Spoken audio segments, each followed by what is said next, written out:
This is episode 20 of the podcast Communicate Like This. Episode 20 is titled An Interview with Chris Olson, Part 2. Today we're going to finish up the interview with Chris Olson, who is on the same journey as most of us are who listen to this podcast, that being to reduce stress, arguments, misunderstandings, and miscommunication in our lives. I think it's fair to say that Chris is learning firsthand that actually putting all these communication tools we've been talking about to consistent use is pretty hard. What I also think he's learning is that you can't expect instantaneous results. To really get better at effectively communicating, it takes commitment and a deliberate, conscious effort to put your actions into alignment with those core values and principles that we know as ACE artist. Stick with the plan, and you will get there. Be focused in your efforts. Opportunities abound every single day when you interact with people, so have that awareness that you do have the tools available to you. All you have to do is put them into action. So let's pick up where we left off from episode 19. Chris, when you talk about this action versus words, it's frustrating for me a lot of times because it comes down to a trust issue. So that if someone's continually asking you or telling you what they're going to do, but they seldom, if ever, do what they say that they're going to do, it goes beyond just that their actions aren't in alignment with their words. But for me, you start to question their trustworthiness. I mean, at the end of the day, that trust, that confidence, respect. What's the age old saying? It's earned, right? It's not given. Yeah. At the same time, when it's lost, it's not unfindable. That's a good point. It may take double the amount of work that you originally would have had to put in to hold your word, to keep that confidence, to keep that trust in you that you're going to actually do something. But also just going back to communication. Let's talk about the issue. Let's not be defensive. Let's talk about the business issue that's at hand and deal with it. And if that's the case, again, it loops right back into continuous improvement. But accountability plays a part in there. Yeah. And you can go through the list and they're all going to come in there. But I think that ultimately that's probably the main ingredient there. That you can lose it. It's like the boy who cried wolf, right? Yeah. Now I got to see the wolf. Yes.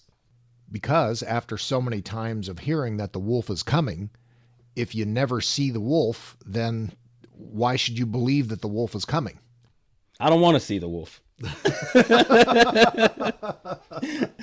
You mentioned accountability there. How does accountability enter into the equation, and how does defensiveness impair true accountability? Would you give me some examples of you've encountered around defensiveness? Me defensive? Nah, no, I don't got nothing for you. That is a joke all the way around. First, so we can catch up on this joke matter, let me, I guess, tell the listeners about a little story on how I may have maybe been brought to light on my defensiveness if my self-awareness was not what it was in regard to defensiveness. Yeah. I was going to lunch one day and had a couple coworkers in the car, and he started learning about the CVPs, and I asked the question, like, hey, who do you think is the most defensive person at work? Of course, in my mind, I'm nowhere near, I know exactly probably who they're going to say, and without hesitation, one of my passengers, who also happens to be a friend of about 20 years, states, you. That you was me, Chris.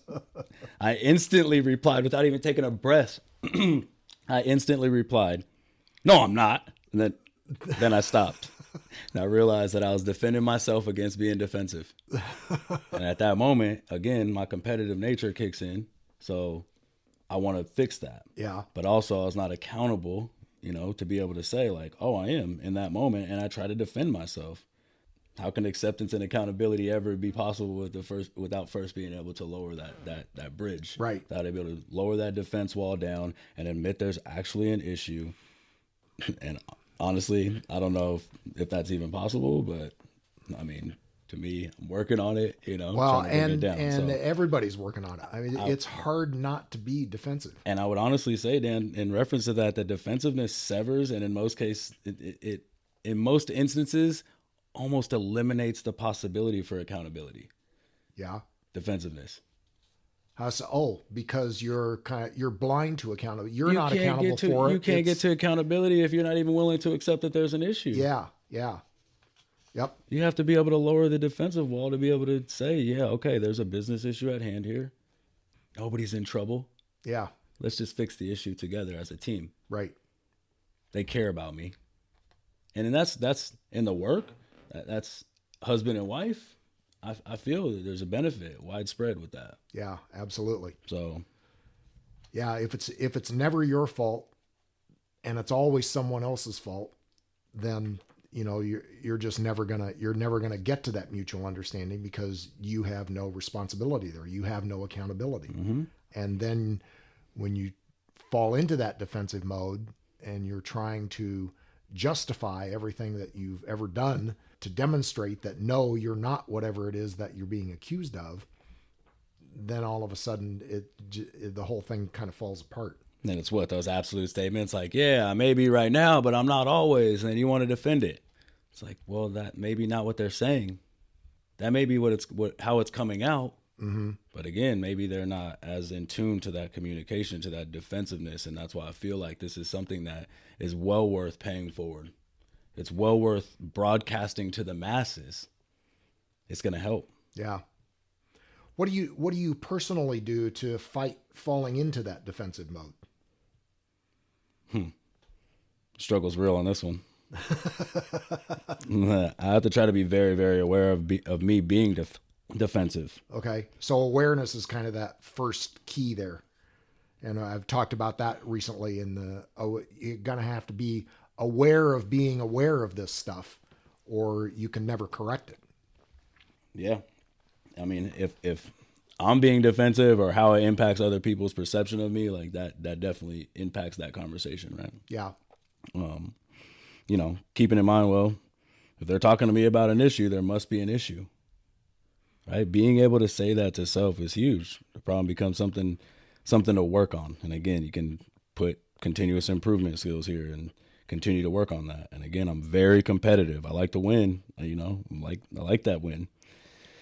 Treating defensiveness as a loss also helps me get less defensive. Yeah. I don't, the stopwatch, like, okay, well, let's stretch it out. It might've been 10 minutes. It might've been 2 hours, but next time we get 4, then that doubles the amount of time. Right.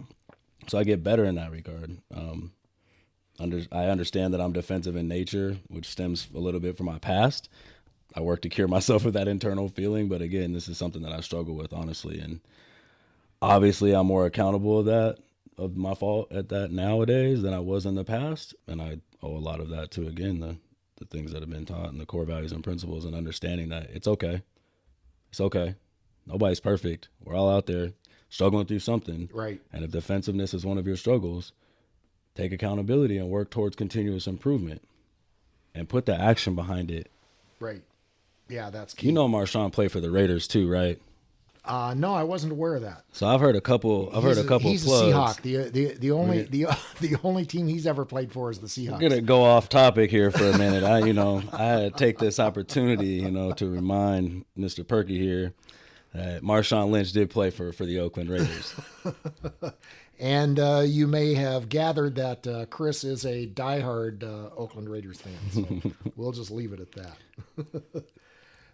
I want to go back and clarify a little bit about your stopwatch comment, because we've talked about this before, and the tool that you're using, not necessarily a literal one, but when you feel your emotions start to rise, let's say, and you're starting to get more defensive or more something that you don't want to be, we'd talked about literally taking out a stopwatch. Once you have that awareness, literally taking out a stopwatch and starting the stopwatch and seeing how long you can go before you blow your top.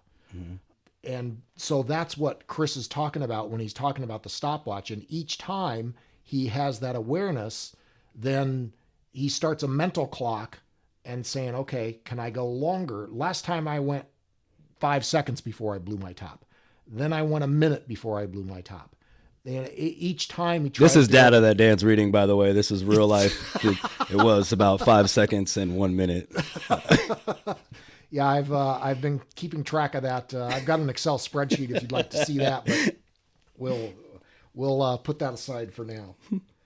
The point is to keep getting better at this, to continuously improve, so that one time when you find yourself in a conversation and you have that awareness that your emotions are starting to rise, then time yourself and continue the conversation, but internally just kind of keep track of, okay, how much longer can you take this as the conversation continues? If it's 5 seconds and then you blow your top, well, then the next conversation that you find yourself in, where again you have that awareness that your emotions are rising, can you tamp that down and maybe go a minute in this conversation versus 5 seconds that you did the last time before you blow your top? And then just continue that process. And you'll find yourself, as you have that awareness, and now you've challenged yourself to keep that time longer. You want that time to continue to increase before you blow your top. Then you'll find yourself with an ability to communicate and give yourself enough time to reach a mutual understanding with whatever person it is that you're talking to. Tell me what respect means to you, and what are some examples that you've experienced when it was used and when it wasn't used? I mean, just give you the standard, do to others the way that you want done upon to you. Yeah. I mean, but really, this one's pretty simple. Be kind, do for others, have a positive impact on people, influence change that creates benefit for other people.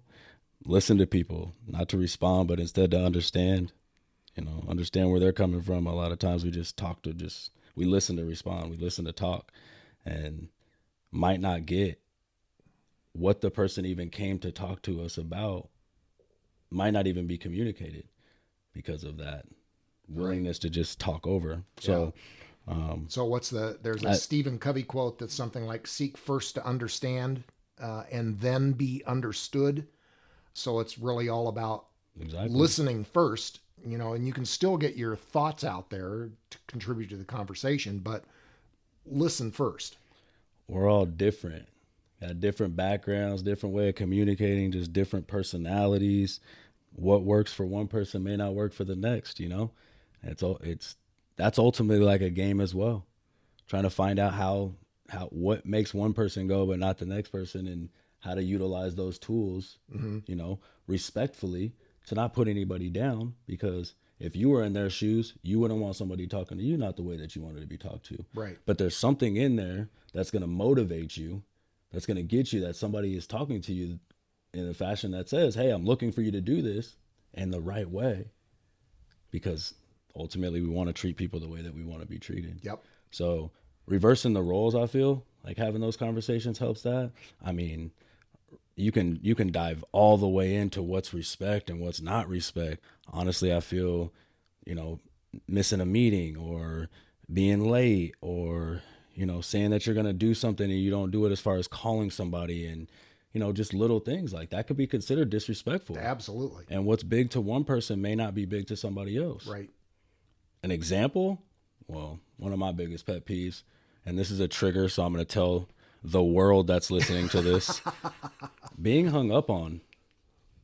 That's one of my big things. Like, it always has been. Yeah. Even if I feel like maybe 75, 90% of the conversation, like, we were both saying goodbye, like, all right, okay, talk to you later, goodbye. Any of that would be fine.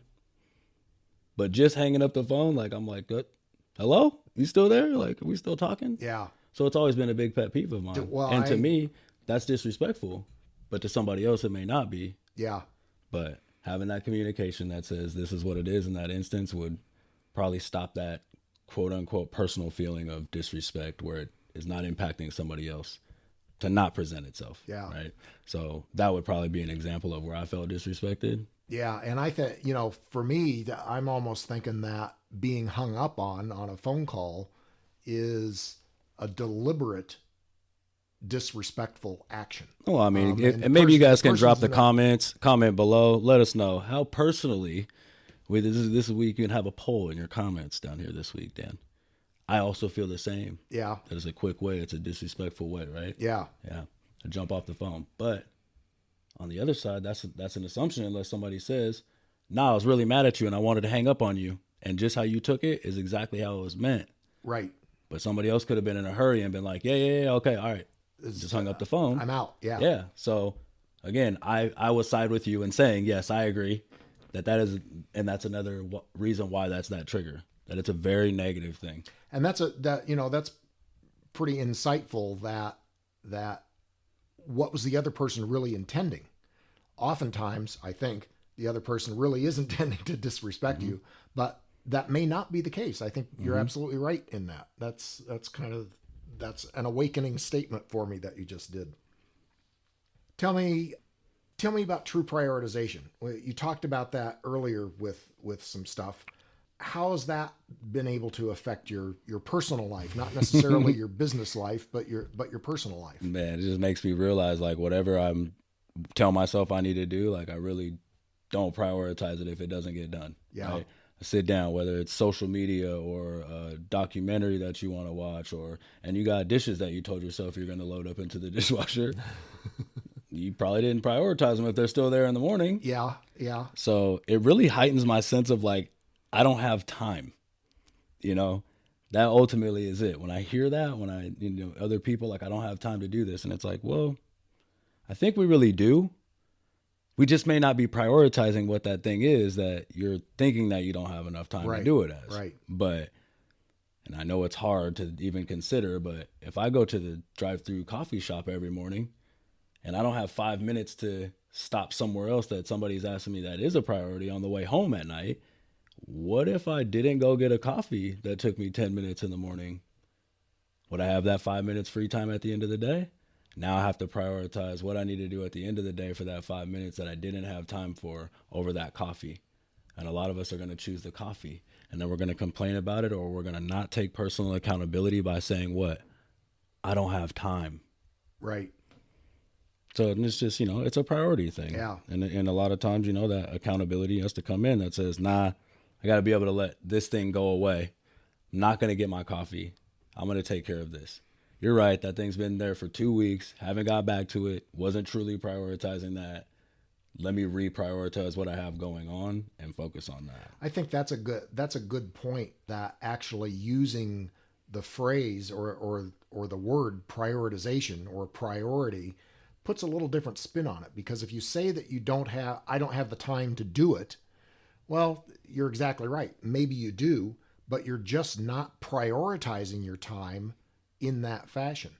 And that, again, gives that a little different flavor. And I think for me, it's almost a trigger for people when they come to that awareness that they are not prioritizing something. That's a choice that they're making. It's not that you don't have time because all of these outside forces are working against you and conspiring against you to cause you not to have any time. That's not really accountability even. It's that awareness that, okay, I am choosing to make this decision, and I am choosing to either deprioritize or prioritize something, and then you get things done or you don't get them done. Everything that we do holds a priority level of some sort, right? Yeah. And unless you're presented with that level of priority, we have to decide what we choose. What do you want to be the most important or the highest, or, and you have to act accordingly. I understand more so now than, it's my issue. Like I stated, if I don't do something or it wasn't a high enough priority for, than something else, then I chose to do that. If I, go golf, if I could go golf on a Sunday or the football game's on and I watch the football game and I don't go golf, well, that was my decision. Like I put watching the football game as a higher level of priority than going golf. And that's just something that it is. It doesn't always have to be huge tasks, more so than just understanding that everything can't be a priority, putting it in true prioritization, like by way of getting the main thing done. I mean, generally it's going to free up a lot more time, I feel, because a lot of the main things are done that you needed to actually invest time and energy into. And some of the little ones that could have probably been deprioritized in the first place are right where they should be. Well, and I see too that people oftentimes use prioritization kind of incorrectly, because I have an instance of a boss that I had at one time that told me that You know, Dan, everything is a priority. And my response to that was, well, if everything's a priority, then nothing's a priority. So being able to actually utilize prioritization correctly and more personalize it, makes it that much more effective when you actually want to get something done and put some action behind it. I want to say one thing. I am not coming from my soapbox having this conversation with you or this interview. That's another area of huge growth that I work on for continuous improvement is true prioritization. Yeah. Making sure that I am keeping, my number one priority. I'm a helper. I like, a firefighter of sorts to put out the little fires, and whether they're big or small, like I want to dive in and get these problems fixed, not just professionally, but personally as well, help others. I'm a big believer in that. So, true prioritization is definitely something that I can improve on, understanding, keeping those things in the correct line and avoid the anxiety and stress that may come by way of, having to do it all at crunch time. Yeah.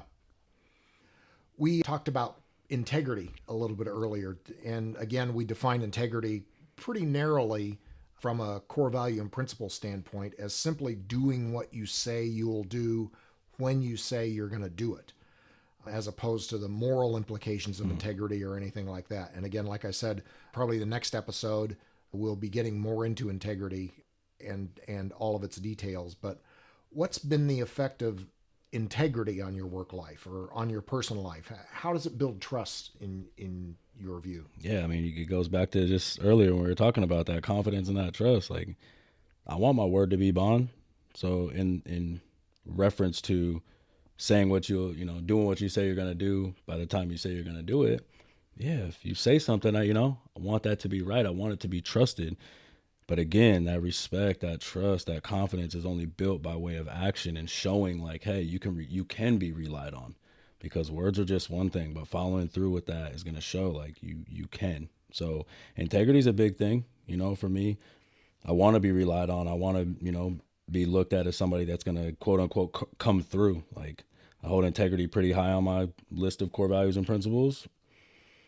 Being strong in your integrity can increase trust and show that you're dependable and reliable to others. So through your action, ultimately through what you do, like more so than what you say, anybody can say that they're dependable and they're reliable and they're going to do this. But again, if you give them that opportunity and they don't do it time after time, you're going to lose that confidence. You're going to lose that trust in them. So if you let people down, like that's what's going to happen. And it's easy for people not to trust your words or trust that you will get things done when you say you will when that's the case. Right. It's hard. It's doubly hard to build that back up. So keep it right. It's like, I don't know, Uber rating. You want to keep your Uber rating up, right? Like, shameless plug, Uber. That's one way. Amazon sellers, like, whoever's out there. We need go an ahead app. And get that plug to Dan, deposits to Dan Perky, and edit that out if you want. Maybe we need an Uber app for every individual. And so after you've interacted with them, then you can go onto this app and rate your interaction with them and see how scores fall out. I feel like I watched some kind of docu-series or something with that had, they had ratings or something up on people's above their head. Any futuristic thing, something on Netflix. Another. From talking with you over the years, I've made the comment that you've got a lot of stuff going on in your head all at once. How has that CVP of simplification made it easier or made it harder to deal with that? Honestly, you're right. Like, ones that know me, if you are out there listening, my brain kind of works in mysterious ways at times, I feel, but there's a lot of stuff going on. Don't all of our brains work that way? And, that's ultimately what I need to understand, right? And how to channel that. Because there are times, honestly, that like just thinking and filtering and going through risk management and mitigating risks in my head, that the brain kind of overpowers the CVPs of simplification at times. Yeah. Instead it wants to complicate things, like go through that whole process, like, figure out if anything's wrong. I work to create processes and look for areas to increase simplification in day-to-day tasks in order to make things easier and less taxing on the mind. But at the same time, there's still a lot of things that go up there. It's a constant struggle, it sounds like. Right. I mean, we fold our towels, put them in the towel closet so we know where they are. Could you imagine if we put them in different locations every time we folded them? I mean, you don't know where they are, and sometimes that's where simplification gets away because there's so much of that. Like, it's hard to keep everything in order. So another, just true prioritization, keep the main thing, deal with this one problem, things like we've covered. And it's true. Like, and I fail time and time again, and we will, and it's hard work. And it's like also 50-50 to me, right? Like, a lot of it's extremely easy with action. Yeah. And a lot of it is extremely hard with action. But putting those things together ultimately, man, will create, like you say, less stress, less anxiety. And I feel that it has, and it does, and it will continue. And again, I sit down here and have this conversation with you and talk to the many listening in regard to that, paying it forward, letting it know, like, yeah, I probably wasn't the easiest person to deal with. I'm probably still not, but I feel, and I think a lot of other people feel, it's changed for the benefit. Yeah. So good. We've not covered the core value and principle of teamwork in the podcast yet, particularly in the business environment. This comes into play. As we talked about, you lead a group of about 60 people in your director role at work. Give us some examples of real teamwork or lack of teamwork and how that affects the group as a whole. I mean, my team. It's always been about the team. I grew up playing team sports, it's together. Team first approach, maybe more important to me than to some others. Mm-hmm. I firmly and passionately believe success starts and ends with your team. A strong team, the stronger the team and the effectiveness of that team, the same for the organization or the team, whether it's sports or chess club or, whatever it may be, or your profession. I feel team's very, very important. I'm blessed to lead the team that I do. There are amazing people that I get to work with every day. I mean, they literally are amazing. They teach me things every day. So I appreciate it. Do you have some specific examples you can think of that get you there? Many. I mean, displays of teamwork that there's daily things from people that have been there that are training other employees that just came on, remembering when they were those employees that came on. Okay. The level of respect, family unity that we have, it's definitely observed. You don't have to go find it. You don't have to go dig for any of this. Like, you could see it. You can see it just walking through the facility. Well, we had a whole department shut down and go work into another department. I would say about 12 employees. So that's closing down one department, going to work in another department by way of unlocking a little product or, getting some work accomplished. Yeah. Without trepidation. They didn't, there's no concern. They understand that it's the business need. It's a temporary thing, and they'll be back in their normal department the next day. So, I mean. So kind of whether sacrifice, even though, we're talking about people out of business, but they're kind of sacrificing their own comfort zone, their own department for the good of the company and for the good of whatever department that they're going to work in. Absolutely. I mean, let's take it out of the professional field. For instance, I'm active, let's just say, right? I play softball at a very, very high level of E or rec. And hopefully that E or rec fall quite a ways down the highest level that you can play of softball. No, what is E? Tell me what E and rec E mean. is, okay, so it's going to go A, I believe, majors, right? Oh, okay. That's not us. Okay. Okay, then it's going to go B. Okay. No, that's not us either. Okay. So we're going to keep going down. I'm not going to tell you how far we're going to go down, but we are E and rec, and it's somewhere around like, hey, it's above, hey, we're just going to get together and play softball today. Yeah. And your typical church league, we'll say. Okay. Okay. So it's just above that. Okay. But then E and rec there, right? Together. Okay. Anyway, I play softball. It's not easy to walk in softball. If anybody's played softball out there, slow pitch, the ball's just floating up there. You want to try to hit it as hard as you can. It's not really easy to walk, even though That's a bad pitch. It's too high. It's too low. I've been playing for many, many years. Started playing probably when I was 17, like softball, fast pitch softball, baseball my whole life, but softball now that I'm getting older, right? Yeah. And it's really hard to walk, but you're being a great teammate if you walk and you get on base and you let that person behind you hit as well. Even more so if there's 2 outs in the inning and you swing at that bad pitch and pop up or ground out. Well, to me, like that's maybe not the best teammate. Right. Right? In that instant. Overall, hopefully your pros outweigh the cons and you're not doing that all the time. Right. You know. But at the same time, that's another example of teamwork that's not really related to my profession. Right. Inside of my profession, yeah, there's examples every day. But still, yeah. And I think that's, that's one of the things that I'm trying to get through on this podcast is all of this stuff is applicable in people's personal lives. It's certainly applicable in the business environment because that's kind of where all this stuff started to generate. But really, it's how it works in people's personal lives. No, I mean, how many people don't work? Well, yeah. You can't even talk to them if it's only about profession. Yeah, that's true. But at the same time, no. And I'll tell you, and I'll tell all the ones that are listening, my personal life has gotten better. Yeah. As well as my professional life. And, it's a gift to me. And again, just pay it forward. Don't believe me, like, take the action. Learn. Outstanding. Chris, thanks so much for doing this. This has been very insightful. You've had some great comments. I appreciate you coming here and talking today. And hopefully it's opened some eyes relative to the impact that this truly can have on your lives if you take it to heart and if you put all this stuff into action.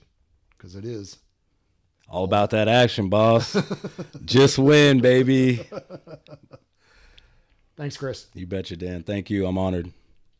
Once again, I want to thank Chris Olson for sitting down for this interview and hopefully explaining a little better to folks how to take this stuff from the theory to the practical and how it truly can impact your life and make your life less stressful, fewer arguments, fewer miscommunications, fewer misunderstandings. I'm continuing to hear from other listeners that this stuff truly is having an impact on their lives in small ways and in sometimes large ways.